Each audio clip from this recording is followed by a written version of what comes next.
C'est la Constitution qui a été à l'origine de cette transition adoptée il y a 24 ans aujourd'hui, jour pour jour. La 4e Constitution du Burkina a connu plusieurs modifications. La plupart concernaient les mandats du président du Faso, Jacques Lamissa Tarpaga. Les origines de la Constitution du 2 juin 1991 remontent à un an plus tôt.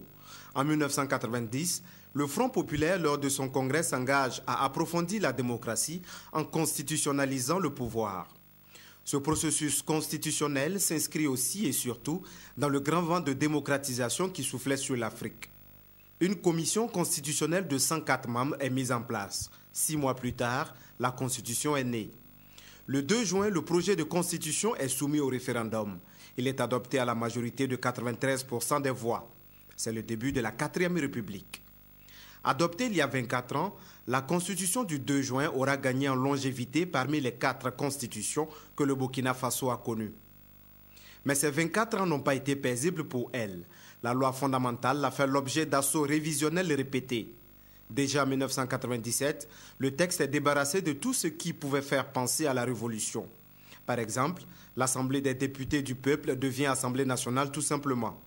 Mais le plus important, le verrou de la limitation du mandat présidentiel est sauté. Le bail est de 7 ans et le président peut se représenter à souhait. 3 ans plus tard, la Constitution est encore révisée.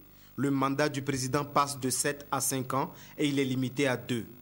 Fait marquant ici aussi, la Cour suprême est éclatée pour donner lieu au Conseil constitutionnel, la Cour de cassation, le Conseil d'État et la Cour des comptes. En 2002, la Chambre des représentants est supprimée. L'Assemblée nationale devient alors monocamérale. D'autres révisions sont survenues entre-temps, mais en 2012, la Constitution a été révisée 3 fois. On se souvient de la création du Sénat. Le pouvoir législatif redevient ainsi bicaméral. La chefferie traditionnelle est constitutionnalisée. Il est accordé une amnistie pleine et entière au chef d'État du Burkina Faso pour la période de 1960 à l'adoption du texte le 11 juin 2012. La difficulté de mise en place du Sénat conduit à une nouvelle révision en 2013 pour permettre à l'Assemblée nationale et au Conseil constitutionnel de fonctionner et de délibérer dans la légalité.